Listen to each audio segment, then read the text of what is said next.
Assalamualaikum warahmatullahi wabarakatuh. Alhamdulillah.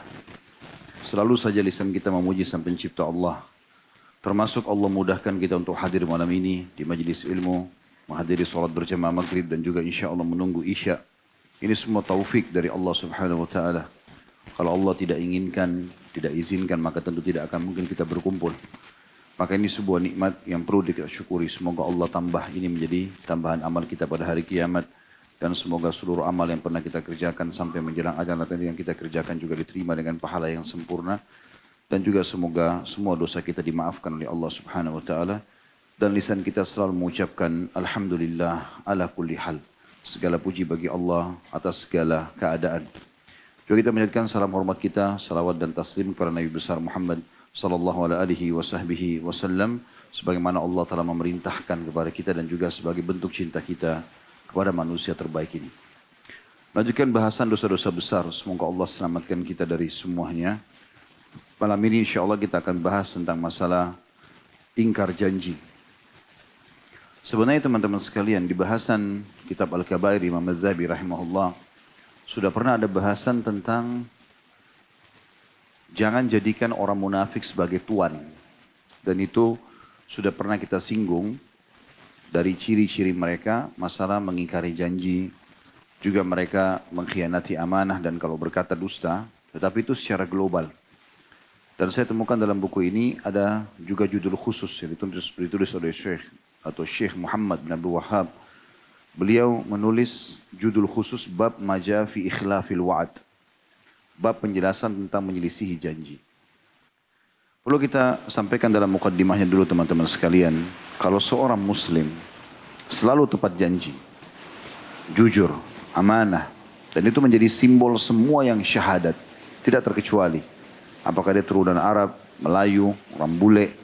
Selama dia syahadat menjadi muslim, maka ini harus menjadi akhlak karimah dia. Tidak boleh luput. Bahkan dia harus menanamkan dalam dirinya benci terhadap dosa-dosa ini. Diberikan amanah dia tidak akan pernah khianati. Karena Nabi SAW mencontohkan masalah itu. Beliau sampai diberikan julukan Al-Amin karena memang sangat amanah. Bahkan sebagian besar orang-orang kafir pun yang tidak mengikuti ajaran baginda Nabi SAW, mereka tetap menitipkan barangnya selama Nabi di Mekah karena menganggap Nabi amanah. Begitu juga dengan tepatnya janji. Apapun yang Nabi SAW sudah bahasakan, maka beliau datang. Pada saat orang-orang Quraisy merasa terpukul karena dikalahkan di Badar, kemudian terjadilah perang Uhud. Setelah itu orang-orang Quraisy menantang lagi Nabi SAW untuk berperang yang ketiga kalinya. Dan dikenal dengan perang Badar juga, tapi perang Badar yang kedua. Mereka menantang Nabi SAW dan Nabi datang ke sana sementara mereka tidak datang. Dan ini bentuk bagaimana baginda Nabi SAW contohkan kalau beliau tepat janji. Selama beliau mengiyakan, maka beliau langsung tepat janji. Begitu juga dengan kesepakatan Hudaybiyah. Pada saat Quraisy mengkhianati beliau SAW, beliau tetap tepat janji. Begitu juga dengan berkata, Nabi SAW tidak pernah berdusta dalam hidup beliau. Dan beliau melarang umatnya untuk berdusta walaupun bercanda. Maka ini semua merupakan contoh-contoh yang harus kita jadikan sebagai suri tauladan. Membahas masalah ingkar janji ini teman-teman sekalian, Allah Subhanahu wa taala sebaliknya menyuruh kita untuk tepat janji. Apapun yang sudah kita janjikan selama bukan maksiat kepada Allah wajib dipatuhi. Dalilnya banyak, di antaranya surah Al-Maidah surah nomor 5 ayat 1. Ayat pertama dan potongan pertama surah Al-Maidah, A'udzubillahi minasyaitonirrajim, ya ayyuhalladzina amanu aufu bil uqud. Hai orang-orang beriman, tepatilah janji-janji kalian. Sudah janji, tepati. Seberat apapun itu. Kita komitmen dengan itu. Dan itu kita jadikan sebagai ibadah. Pendekatan diri kepada Allah Subhanahu wa ta'ala. Juga Allah berfirman di dalam surah Al-Isra. Surah nomor 17 ayat 34. Tentang masalah kewajiban menepati janji. Al-Isra 17 ayat 34. A'udzu billahi minasyaitonir rajim wa la taqrabu malal yatimi illa billati hiya ahsanu hatta yablugha ashuddah wa aufu bil ahd innal ahda kana mas'ula. Jangan pernah kalian sentuh harta anak yatim kecuali dengan cara yang tepat dan juga sampai mereka dewasa, dijaga itu. Setelah dewasa diberikan kepada mereka. Lalu Allah mengatakan, dan tepatilah janji-janji. Karena sungguhnya semua janji itu akan diminta pertanggungjawabannya. Juga Nabi SAW menyebutkan dalam sebuah hadis yang sahih riwayat Bukhari nomor 1870 dan Muslim menyebutkan di nomor 1370. Bukhari 1870, Muslim 1370. Kata Nabi SAW, barang siapa yang tidak menepati janji seorang Muslim, maka dia mendapat laknat Allah, malaikat dan seluruh manusia. Tidak diterima darinya taubat juga tebusan. Juga di dalam hadis yang lain, riwayat Bukhari, di mana Nabi SAW ini riwayat Bukhari di nomor 6178, 6178 Bukhari, dan Muslim nomor 1735. Kata Nabi SAW, Allah akan tancapkan bendera pada hari kiamat bagi siapapun yang berkhianat. Makna berkhianat, pungkiri amanah atau mengkhianati amanah ataupun tidak menepati janjinya. Allah akan tancapkan bendera yang terang pada hari kiamat nanti bagi orang yang berkhianat, lalu akan disebarkan, diiklankan, inilah pengkhianatan si fulan. Sehingga orang di mahsyar semua tahu kalau orang ini pengkhianat. Seperti itulah. Dalil-dalil ini teman-teman sekalian memberikan gambaran kepada kita bagaimana perintah dalam Islam untuk selalu tepat janji. Dan ini bagian daripada agama kita. Ada beberapa macam janji yang perlu kita bahas tentunya. Janji yang paling pantas dan harus ditepati adalah janji dengan Allah Subhanahu wa taala. Allah berfirman di dalam surah An-Nahl, ya. Surah nomor 16 dari ayat 91. Ini saya minta teman-teman buka ya Al-Qur'annya. Kita coba baca beberapa ayat ini. An-Nahl surah nomor 16 ayatnya 91. Kita akan baca insya Allah sampai 97.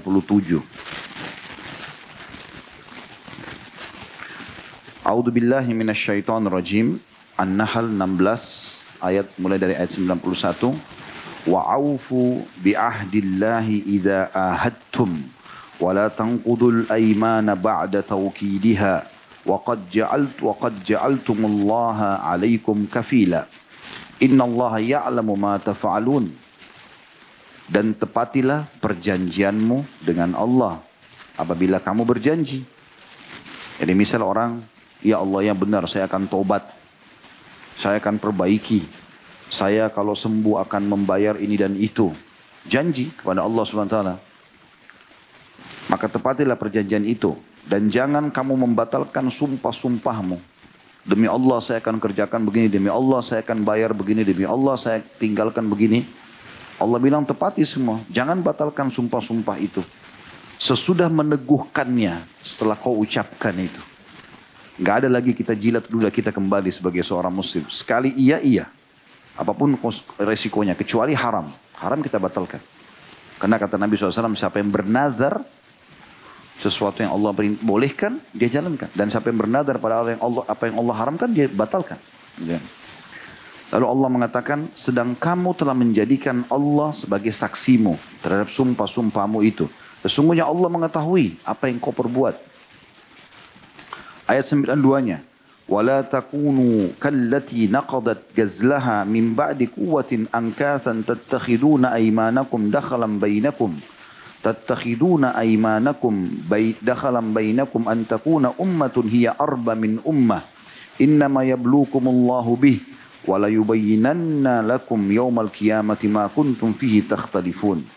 Dan jangan pernah kamu sekalian, setiap individu muslim, seperti seorang perempuan yang menguraikan benangnya yang sudah dipintal dengan kuat. Jadi biasanya perempuan suka memasukkan benang dengan benang sampai terjadi sebuah pintalan yang sangat kuat. Kemudian dia pilah lagi satu persatu. Ya. Kata Allah SWT, jangan lakukan seperti itu. Jangan kamu seperti seorang perempuan yang menguraikan benangnya yang sudah dipintal dengan kuat menjadi cerai berai kembali. kamu menjadikan sumpah perjanjianmu sebagai alat penipu di antaramu. Demi Allah saya akan datang, demi Allah saya akan bayar, demi Allah saya akan nikahi, demi Allah begini dan begitu. Ya. Disebabkan adanya satu golongan yang lebih banyak jumlahnya daripada golongan yang lain. Jangan ikuti golongan yang banyak.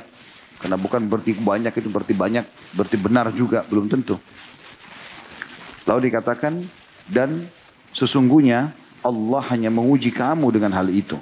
Allah uji, kau tepati enggak? Dan sesungguhnya di hari kiamat akan dijelaskannya, N-nya besar kata ganti Allah, kepadamu apa yang dahulu kamu perselisihkan itu. Kau pungkiri sekarang, orang lain bisa kau tipu, di akhirat nggak bisa semuanya, akan terbongkar. Lalu Allah mengatakan di ayat 93-nya, walau sya'allahu la ja'alakum ummatan wahidatan walakin yudhillu man yasha'u wa yahdi man yasha' wa la tus'alunna amma kuntum ta'malun. Kalau Allah menghendaki, niscaya Dia menjadikan kamu satu umat saja. Tapi Allah menyesatkan siapa yang dikehendakinya dan memberi petunjuk kepada siapa yang dikehendakinya. Dan sungguhnya kamu akan ditanya tentang apa yang telah kamu kerjakan. Tentu ini dengan kemahaadilan Allah. Allah sesatkan siapa yang Dia inginkan dengan kemahaadilan dan kemahaluas ilmunya. Allah lebih tahu kenapa ini disesatkan. Allah lebih tahu kenapa ini yang diberikan petunjuk. Gitu kan? Pada saat Allah sesatkan Fir'aun, akhirnya meninggal dalam keadaan kufur, Allah lebih tahu karena memang dia sudah menolak kebenaran itu. Jadi ini dengan kemahaadilan Allah. Jadi jangan disalahfahami ayat-ayat seperti ini tentunya. Lalu ayat 94 Allah ingatkan kembali lagi tentang masalah tidak bolehnya menjanjikan janji-janji palsu ini yang sudah kita ucapkan sebagai alat untuk menipu orang. وَلَا تَتَّخِذُوا أَيْمَانَكُمْ دَخَلًا بَيْنَكُمْ فَتَزِلَّ قَدَمٌ بَعْدَ ثُبُوتِهَا وَتَذُوقُوا السُّوءَ بِمَا صَدَدتُّمْ عَنْ سَبِيلِ اللَّهِ وَلَكُمْ عَذَابٌ عَظِيمٌ. Dan janganlah kamu jadikan sumpah-sumpahmu sebagai alat penipu di antaramu yang menyebabkan tergelincir kakimu sesudah kokoh tegaknya. Maksudnya setelah kau faham agama, sudah mulai ikut di pengajian, sudah mulai faham halal haramnya Allah, jangan lagi gara-gara itu ya sudah kokoh lalu kemudian terjerumus dengan cara menipu justru orang yang ada di pengajian itu atau orang yang ada di tempat-tempat masjid, majelis ta'lim yang baik-baik. Allah mengatakan jangan sampai terjadi lagi. Sudah faham hukum jangan dilakukan. Dan kamu rasakan kemelaratan ya. Kamu rasakan kemelaratan di dunia karena kamu menghalangi manusia dari jalan Allah dan bagimu adab yang besar. Siapa yang lakukan itu justru dia masuk ke dalam majelis-majelis kebaikan untuk menipu orang, ya, maka itu diancam oleh Allah kemelaratan di dunia dan juga akan ada azab yang besar. 95-nya, wala tasyaru bi ahdillahi thamanan qalila, innama indallahi wa khairun lakum in kuntum ta'lamun. Dan jangan kamu tukar perjanjianmu dengan Allah dengan harga yang sedikit atau murah hanya karena mengambil cari jabatan, hanya karena ini dan itu. Sesungguhnya apa yang ada di sisi Allah itu jauh lebih baik bagimu jika kamu mengetahuinya. Lalu Allah mengatakan di ayat 96-nya, ini sampai ayat 97 kita baca ya. Ma indakum yanfad wa ma indallahi baq wa lanajziyanna alladhina sabaru ajrahum bi ahsani ma kanu ya'malun. Apa yang di sisimu akan lenyap. Yang kau kejar-kejar dari dunia ini sehingga kau menipu, pungkiri janji-janji, ya, itu akan lenyap. Dan apa yang ada di sisi Allah, yang dijanjikan pahala, surga, kebahagiaan, adalah kekal. Dan sungguhnya kami akan memberi balasan kepada orang-orang yang sabar dengan keimanannya, dengan amal solehnya, dengan pahala yang lebih baik dari apa yang telah mereka kerjakan. Lalu Allah berfirman di ayat 97, kita tutup dengan ini khusus untuk bahasan ayat-ayat di surah An-Nahl ini. Man amila salihan min dzakarin aw untha wa huwa mu'minun falanuhyiyannahu hayatan thayyibah wa lanajziyannahum ajrahum bi ahsani ma kanu ya'malun. Barang siapa yang mengerjakan amal saleh. Ini ada relevansinya tadi dengan masalah tidak memungkiri janji.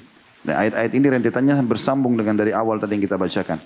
Barang siapa yang mengerjakan amal saleh bisa masuk mananya menepati janji-janjinya tadi, baik laki-laki maupun perempuan dalam keadaan beriman, maka sungguhnya akan kami berikan kepadanya kehidupan yang baik dan sungguhnya akan kami beri balasan kepada mereka dengan pahala yang lebih baik dan dari apa yang telah mereka kerjakan.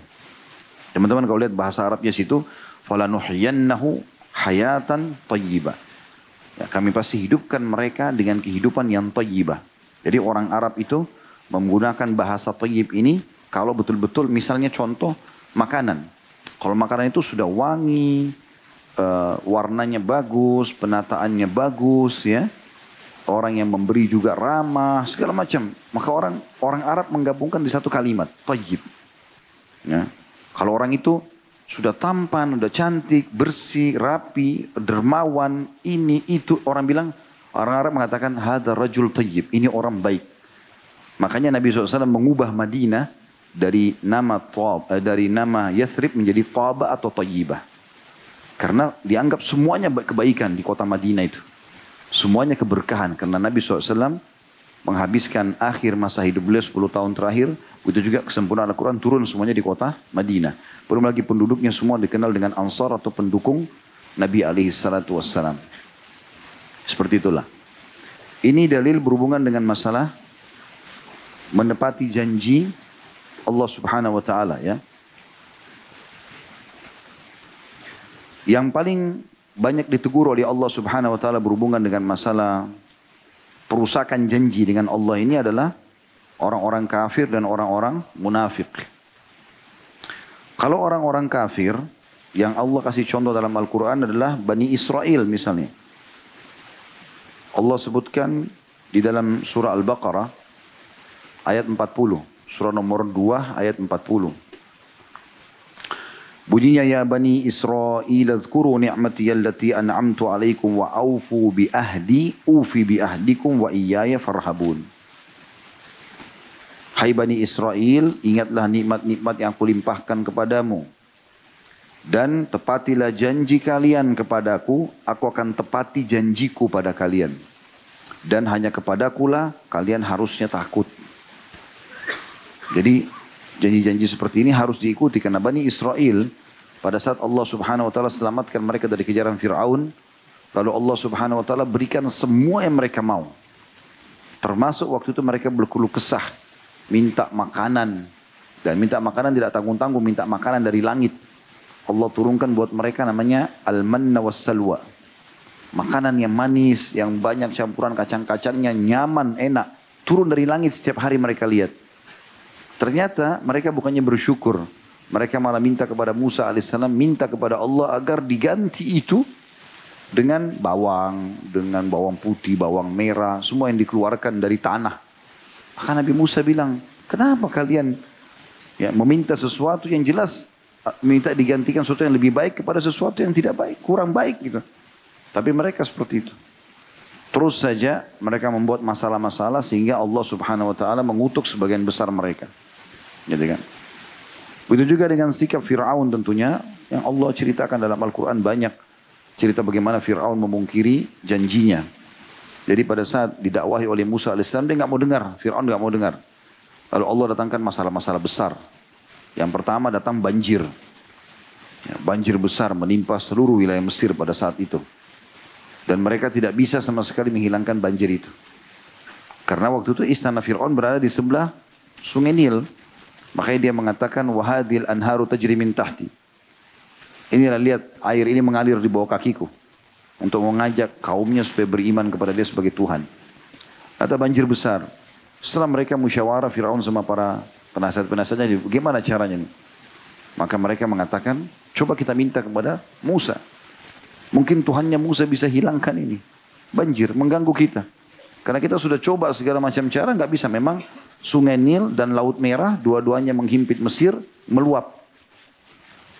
Maka yang mereka lakukan, datanglah kepada Musa, satu juru bicara Fir'aun, dengan alasan mereka akan beriman kepada Allah. Kami akan beriman kepada Tuhanmu, hai Musa. Yang penting Tuhanmu hilangkan banjir ini. Musa bilang, benar, benar. Di depan mereka Nabi Musa AS angkat tangan. Angkat tangan, ya Allah hilangkanlah banjir ini sebagai tanda kebesaran buat rakyat Mesir. Hilang banjir itu. Beriman Fir'aun tidak. Tetap dia pungkiri janjinya sama Allah. Padahal tadi dia bilang memang dia mau beriman. Enggak, ini banjir memang alasannya karena kebetulan memang sudah saatnya surut. Padahal tadi dia bilang akan beriman. Allah datangkan cobaan yang lain. Ya. Allah datangkan setelah banjir itu katak. Banyak sekali. Satu Mesir penuh dengan katak, ribut. Sampai di tempat-tempat tidur Fir'aun, di dalam istananya penuh semua. Maka Fir'aun berbicara sama para penasihat-penasihatnya, termasuk Haman, panglima perang yang juga dijamin masuk neraka bersama Fir'aun. Gitu kan. Iya. Sampai termasuk kita dilarang untuk menggunakan nama-nama yang sudah Allah siksa begini. Fir'aun, Haman, gak boleh pakai namanya. Gitu kan. Qarun. Ini orang-orang yang memang Allah SWT sudah binasakan. Ulama hadis sepakat ini tidak boleh dipakai nama-nama mereka gitu. Yang jelas kumpul lalu bermusyawarah. Kira-kira seperti apa nih? Suruh pasukan sebesar apapun.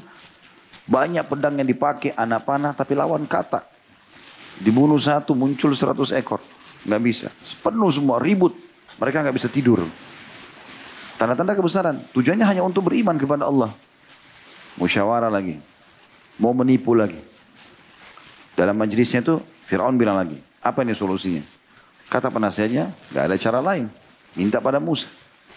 Nggak ada solusi. Kita nggak bisa. Pasukan kita sebesar apapun nggak bisa lawan kata. Nggak ada yang bisa lawan kata ini. Dibunuh satu banyak yang datang 100 ekor. Keluar terus dari sungai Nil sama Laut Merah nggak habis-habis. Baik minta. Janji akan beriman. Panggil lagi Musa alaihissalam. Musa sama Harun datang. Kami akan beriman. Mintalah kepada Tuhanmu. Ini. Bohong lagi. Nabi Musa percaya ini yang kedua kali. Minta kepada Allah, ya Allah mudah-mudahan mereka penuhi janji mereka. Hilang kata itu. Depan mata mereka, mereka lihat kata-kata itu loncat ke Laut Merah sama ke Sungai Nil. Habis. Tiba-tiba seketika. Tanpa diperangi, tanpa diapa. Beriman ke Fir'aun? Tidak juga. Masih dia mengatakan, oh saatnya hama ini hilang. Allah datangkan beberapa hari setelah itu saja, kummal. Kummal ini Allah sebutkan dalam Al-Quran itu adalah belalang ya. Kayak serangga datang. Lalu menghabiskan semua persiapan mereka. Semuanya habis. Nggak ada yang mereka bisa. Maaf, bukan kummal. Kummal itu kutu ya. Tapi Allah datangkan sebelum kutu ini belalang dulu. Jarad. Dalam Al-Quran dikatakan, datangkan semua persiapan gudang makanannya Fir'aun habis. Semua hasil yang mereka mau panen di pertanian mereka habis. Mereka berusaha perangi. Fir'aun marah-marah, suruh perangi semua belalang. Bagaimana caranya perangi belalang? Sama dengan kata sebelumnya. Nggak bisa. Tapi Fir'aun terus mengatakan pada penasihatnya, ini sihirnya Musa. Makin hebat dia. Ya. Sudah dinasihati juga sama sebagian penasihatnya, jangan gini-gini. Termasuk istrinya Asia yang beriman mengatakan, kenapa kau begitu bersikeras, hai Fir'aun? Musa cuma minta beriman kepada Allah dan lepaskan Bani Israel bersama dia. Atau kalau tidak mau beriman, Musa cuma minta Bani Israel jangan diperbudak lagi. Diizinkan tinggalkan Mesir. Buat lagi janji palsu yang ketiga kalinya. Mau beriman. Nabi Musa AS masih sabar, percaya. Setelah itu, Musa berdoa, terbang belalang-belalang itu mereka lihat dengan mata kepala mereka. Terbang meninggalkan Mesir. Fir'aun sempat berdiri di teras istananya melihat itu terbang depan matanya. Juga tidak beriman. Sampai Musa AS datang menagih. Ini harus dibayar, dijanji Allah harus ditepati.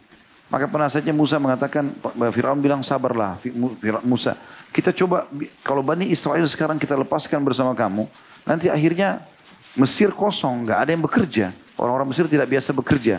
Waktu itu dianggap sebagai tuan-tuan, majikan. Suku Kipti ini.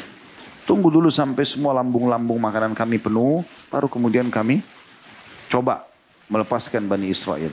Maka Nabi Musa nasihati Bani Israel agar sabarlah, beginilah dan seterusnya. Bani Israel mengatakan mereka menipu kau hai Musa. Kita coba, kali ini kita berikan kesempatan. Sudah mereka kerja keras, tumbuhlah tanam-tanaman, penuh kembali gudang-gudang makanan mereka, tetap saja mereka tidak beriman. Allah datangkan lagi setelah itu kutu yang datang menggigit badan-badan mereka. Dan uniknya subhanallah, yang dikena ini hama, itu adalah orang-orang Kipti saja. Bani Israel yang beriman kepada Nabi Musa AS tidak kena pada saat itu. Mereka gatal-gatal, mereka nggak bisa tidur, bengkak-bengkak semua badannya. Sama lagi minta juga begitu. Tetap saja tidak mau beriman. Setelah Musa AS berdoa juga hilang, sama. Terakhir itu Allah datangkan sungai Nil berubah jadi darah. Setiap kali mereka mau minum air, berubah jadi darah. Kecuali Bani Israel. Kalau Bani Israel pegang mau minum, jadi air. Kalau orang Kipti sukunya Fir'aun mau minum, dari darah. Sama juga begitu. Minta, mohon-mohon lagi. Akhirnya Nabi Musa minta, hilang lagi. Mereka tidak mau beriman. Terakhir Musa alaihissalam membawa secara paksa Bani Israel keluar dan dikejar oleh Fir'aun, akhirnya tenggelamnya Fir'aun di Sungai Nil gitu kan, atau di Laut Merah, maaf. Itu tentu kisahnya sudah masyhur tentang masalah ini. Kalau saya cerita tentang Fir'aun tentu panjang, tapi ini contoh-contoh saja pembangkangan mereka. Begitu juga teman-teman sekalian dengan orang-orang munafik. Tadi itu orang-orang kafir. Kalau orang kafir sudah jelas kekufurannya. Kalau orang munafik ini jadi masalah yang lain tentunya. Karena mereka berpakaian seperti pakaian kita, mereka berbicara seperti kita, mereka membawa ayat-ayat Al-Quran, mereka coba menyampaikan hadis-hadis Nabi SAW, tapi munafik. Dan Allah Subhanahu Wa Taala menyebutkan tentang mereka itu. Siapapun yang coba menanamkan sifat kemunafikan dalam hatinya, atau siapa yang suka memungkiri janjinya, Allah bisa datangkan sifat munafikan dalam hatinya. Itu Allah sebutkan di dalam surah At-Taubah, surah nomor 9 ayat 77. Ini tentunya ada ini khusus ya, khusus poin munafik ini ada di buku kita. Kalau yang pegang buku di halaman 57. Allah sebutkan dalam firman-Nya dalam At-Taubah 77, ini Syekh Muhammad bin Abdul Wahhab rahimahullah mengangkat dalil-dalil ini tentang munafik. Jadi kalau kita langsung baca ini, berarti kita hanya masuk dalam salah satu substansial bahasan kita. Sekarang kita akan masuk ini membahas dalil-dalil ini apa yang ditulis oleh beliau. At-Taubah 77 bunyinya a'udzubillahi minasyaitonirrajim fa'aqabahum nifaqan fi qulubihim ila yaumi yalqawnahu bima akhlafullaha ma wa'aduhu wa bima kanu yakdzibun. Maka Allah menimbulkan kemunafikan pada hati mereka sampai waktu mereka menemui Allah. Terus sampai meninggal, sampai dibangkitkan mereka tidak yakin dengan Allah.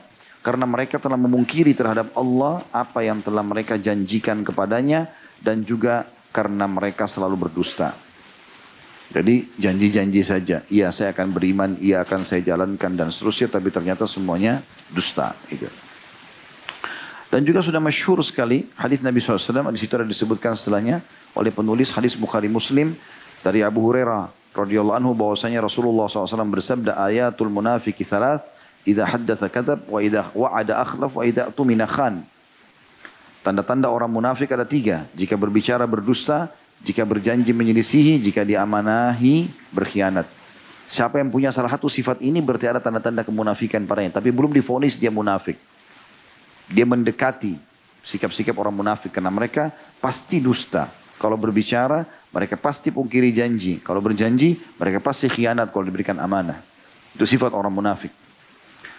Tapi kalau ada 4 hal, 3 ini ditambah 1 lagi di hadis yang setelahnya, kalau 4-4-nya ada pada seseorang, pastikan dia munafik tulen.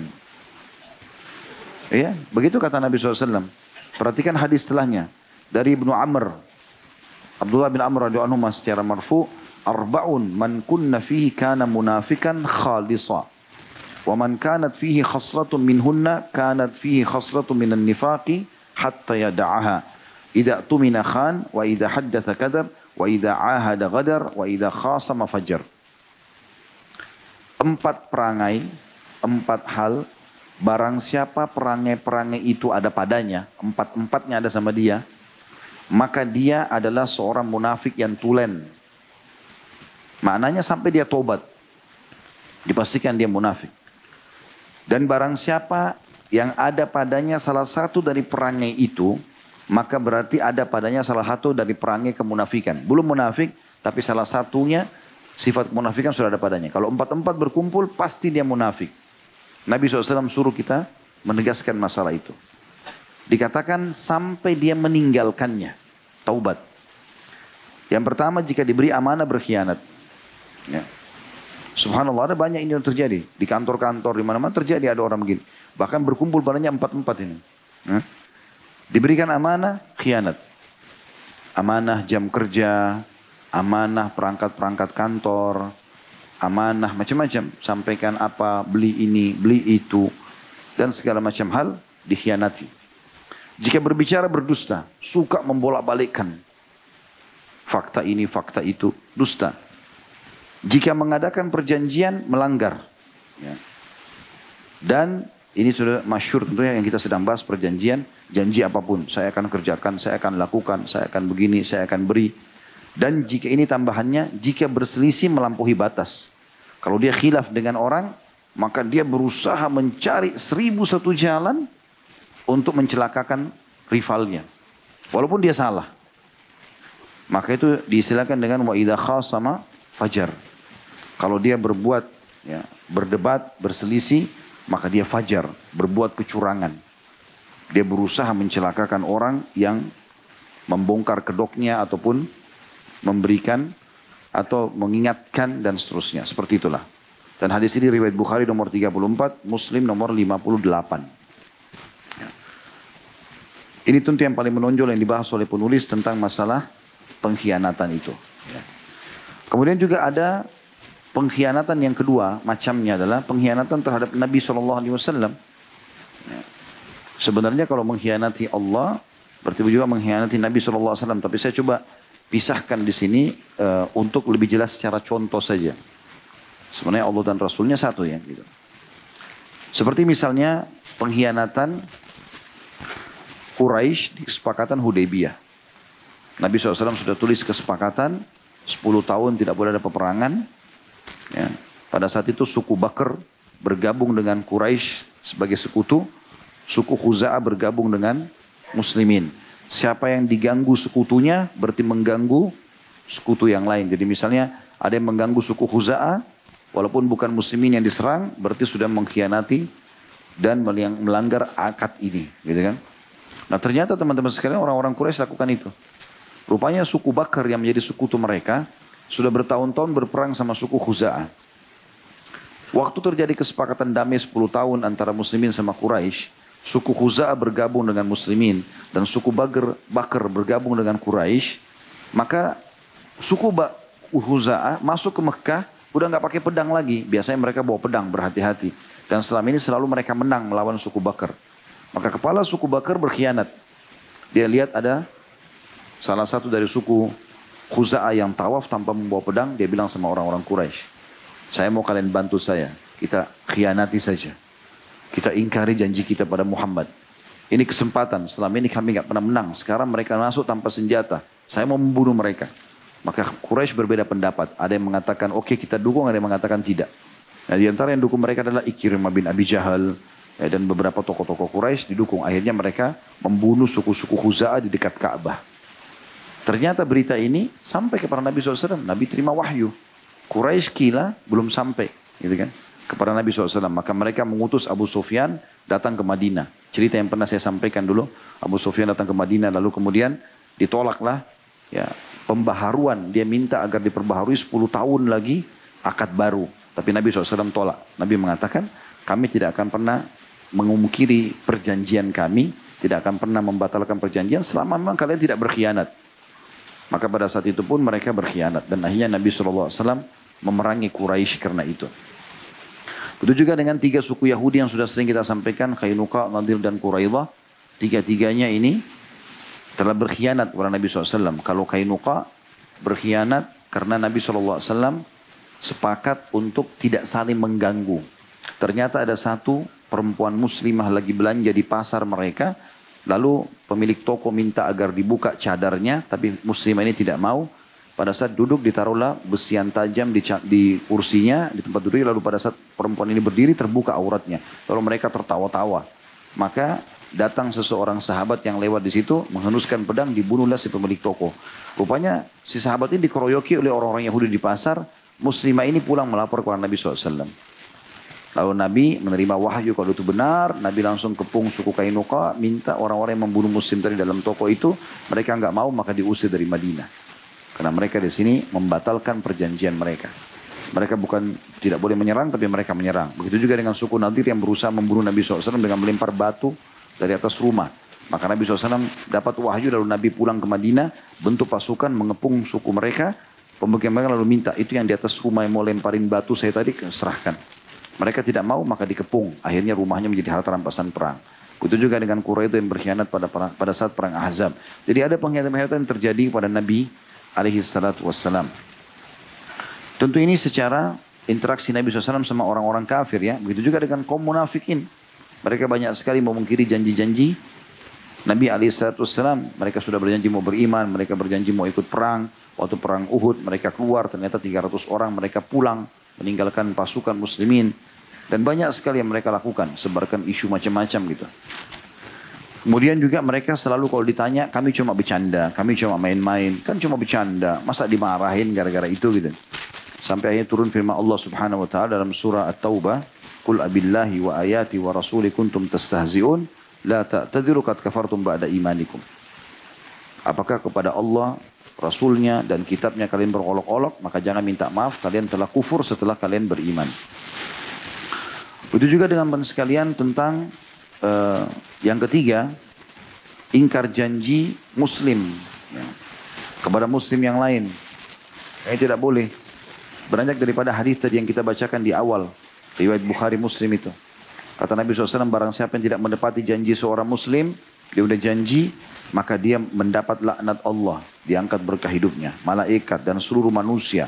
Tidak diterima darinya taubat juga tebusan. Ya, maksudnya tidak terima taubat di sini adalah kalau memang dia tidak mau bertobat, ya, dia tunda-tunda, dia tidak segera, maka di hari kiamat tidak akan diterima taubatnya. Maka ini harus dipenuhi tentunya, apapun itu sifatnya. Banyak contoh-contohnya. Misal janji mau datang, ya saya akan datang. Kita sudah janji sama seorang muslim, datang. Ada uzur, telepon, minta maaf saya belum bisa karena saya sakit, saya begini. Jangan tiba-tiba nggak datang gitu. Ya. Begitu juga dengan janji pernikahan. Janji orang mau nikah, ya nikahi. Gitu kan? Nggak boleh tidak. Kecuali haram. Gitu kan? Dan kalau tidak bisa bahasakan. Janji itu sudah saya tarik, saya nggak bisa jalankan karena udur saya begini dan begitu. Begitu juga dengan janji untuk membayar utang. Saya akan bayar utang di akhir bulan. Ternyata nggak bayar. Gitu kan? Ini ingkar janji semuanya. Contoh yang ketiga. Contoh yang keempat. Janji akan memberi. Saya akan berikan kamu begini dan begitu. Kalau saya dapat warisan saya akan bagi. Kalau saya dapat pekerjaan saya akan begini. Tapi setelah dapat dilupakan semuanya. Gitu kan. Kemudian yang kelima. Janji pemimpin kepada masyarakat. Ya. Apapun yang dijanjikan harus dipenuhi. Kita janji sama satu orang saja. Kemudian kita tidak penuhi. Maka itu sudah cukup dihabiskan pahala kita hari kiamat. Apalagi kalau satu kota.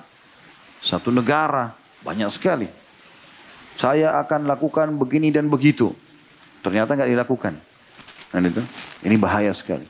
Kecuali memang dia sempat menyampaikan. Yang saya janjikan kemarin, pada tahun lalu, 2 tahun lalu, 4 tahun lalu, saya nggak bisa jalankan. Karena anggaran tidak ada. Keterbatasan SDM dan seterusnya dibahasakan, maka saya melepaskan diri dari janji itu. Misal. Tapi kalau enggak, maka semua ada tanggung jawabnya hari kiamat. Dan ada hadis itu ya. Siapa yang, kata Nabi SAW, siapa yang diberikan oleh Allah kemudian memimpin umatku atau umat ini, lalu dia jujur dengan mereka, dia jalankan janji-janjinya, maka ya Allah lapangkan rezekinya, mudahkan urusannya. Dan siapapun yang diberikan amanah lalu umat ini lalu dia mengkhianatinya, maka sempitkan hidupnya, susahkan dan seterusnya. Nabi SAW mendoakan seperti itu. Yang keenam, sebaliknya janji masyarakat kepada pemimpin. Kami akan patuh, kami akan begini, kami akan begitu. Harus dipatuhi. Gak bisa enggak. Ya. Dan tidak boleh kita melakukan pemberontakan. Karena ini memang ada hak kepemimpinan. Tidak boleh menghina. Sudah sering kita bahasakan itu. Bahkan Abdullah bin Umar punya statement yang menarik. Nahnu ma'aman ghalab. Kami akan selalu bersama kepada pemimpin yang sudah menang. Itu bahasa Abdullah bin Umar dulu. Gitu kan. Saya sarankan teman-teman bisa baca buku. Judulnya Bagaimana Kalau Penguasa Zalim. Jadi bisa tahu dalil-dalil banyak sekali di situ. Apa yang harus dilakukan oleh seorang muslim. Gitu kan. Baik, selanjutnya. Yang ketujuh, janji pemilik perusahaan kepada bawahannya. Kalau kerja, prestasi saya akan dapat kasih ini, kasih ini, kasih ini. Kalau omset perusahaan sampai begini saya akan kasih ini. Janji. Ini harus ditepati semua. Bahkan tidak boleh sama sekali menunda pembayaran gaji pegawai. Kata Nabi SAW, bayarlah gaji mereka sebelum keringatnya kering. Janji tanggal 30, tanggal 30. Nggak boleh lebih. Lebih harus minta maaf, haknya mereka. Begitu juga dengan semua macamnya, bonus-bonus dan segala macam. Kemudian yang kedelapan sebaliknya, janji pegawai kepada pemilik perusahaan. Kita pada saat tanda tangan, sudah sepakat sama HRD di kantor, lalu tanda tangan, kita akan begini dan begitu. Ya kan? Saya akan tepat waktu, saya akan kerjakan ini, pekerjaan saya 1, 2, 3, 4, 5, ini target saya, wajib dipenuhi. Nggak bisa, supaya lepas tanggung jawab hari kiamat, minta keridoannya, kalau dia tidak mau, kita hanya bisa mengambil upah sesuai yang sudah kita kerjakan. Persentase yang kita kerjakan 30%, itu hak kita. Selebihnya kita nggak punya hak untuk ambil. Ya, karena ini banyak orang aneh ini. Sudah pekerjaan tidak dipenuhi apa yang dia janjikan, keluar dari kantor, ambil segala macam dari kantor, mencuri. Ini semua hal-hal yang berbahaya. Yang kesembilan adalah janji antara suami istri. Ya. Janji antara suami istri, suami janji apa, istri janji apa, harus dipenuhi semua ini. Saya akan masak sesuai kesukaanmu, saya akan merawat rumah, saya akan nanti hamil punya anak untukmu sekian. Bisa janji, ucapan. Atau si suami mengatakan, saya akan menyiapkan nafkah bulanan sekian, saya akan nanti membawa kamu umroh, saya akan ini dan itu, janji. Jangan ucapkan, tidak usah ucapkan apa-apa. Lebih baik pada saat kita sudah punya uang, langsung kita kasih. Sekarang saya sudah pegang uang, saya mau umrohkan kamu. Selesai, jangan janji. Karena kalau janji bermasalah ini. Masuk dalam kategori dosa kalau kita nggak jalankan, apalagi punya kemampuan. Tidak punya kemampuan pun harus minta maaf. Kan gitu. Ini banyak sekali yang terjadi di rumah tangga ini karena janji-janji yang diucapkan gitu ya. Kemudian juga contoh yang ke-10, janji orang tua kepada anak. Nanti ayah akan kasih, ibu akan kasih, gitu-gitu. Ternyata nggak dikasih. Ini berbahaya sekali ya. Sampai Nabi SAW pernah menegur sahabat yang pada saat anaknya mau keluar rumah, kemudian dia genggam tangannya seakan-akan dia mau kasih sesuatu. Kata Nabi SAW, kalau di tanganmu tidak ada apa yang sudah kau ingin supaya dia tertarik menerimanya, misalnya makanan atau permen lah kalau kita sekarang. Waktu itu kebetulan sahabat itu mau kasih kurma. Kalau nggak ada di tanganmu, maka kau sudah dicatat berdusta. Maka dia mengatakan ada ya Rasulullah. Memang ada dia mau kasih. Contoh saja. Itu juga sebaliknya, poin nomor 11 contohnya adalah janji anak-anak kepada untuk orang tua. Nanti ayah, nanti ibu, saya kalau selesai sarjana, saya akan urus ayah dan ibu. Saya pertama gaji saya akan kasih nanti, gitu kan? Atau setiap bulan dari gaji saya akan lowongkan buat ayah sama ibu. Ternyata setelah nikah lupa orang tuanya. Nah, gak ada sama sekali dibantu, gak perhatian, orang tuanya masuk rumah sakit, gak dipedulikan, padahal janji dia ada, gitu kan? Begitu juga dengan yang contoh yang ke-12 adalah janji partner bisnis kepada partnernya. Gitu kan. Itu semua juga termasuk. Dan mungkin masih banyak yang lain tentunya. Teman-teman sekalian yang mungkin saya tidak terlintas untuk menyusunnya. Karena tadi saya coba susun selepas asar beberapa poin-poin ini gitu. Kemudian kita tutup dengan dua contoh atau dua macam ingkar janji yang lain. Tadi sudah kita bilang ingkar janji kepada Allah, ingkar janji kepada Rasulullah SAW. Dan yang ketiga ingkar janji kepada muslim pada muslim yang lain. Yang keempat yang terakhir ingkar janji kepada orang kafir. Jadi kita walaupun berbeda akidah, kita sama sekali tidak boleh ingkar janji. Walaupun kepada orang kafir. Selama bukan maksiat wajib dipenuhi. Kita bilang sama tetangga, iya saya akan datang. Iya saya akan tebang pohon itu supaya nggak mengganggu kamu. Iya, saya begini dan begitu. Harus dipenuhi.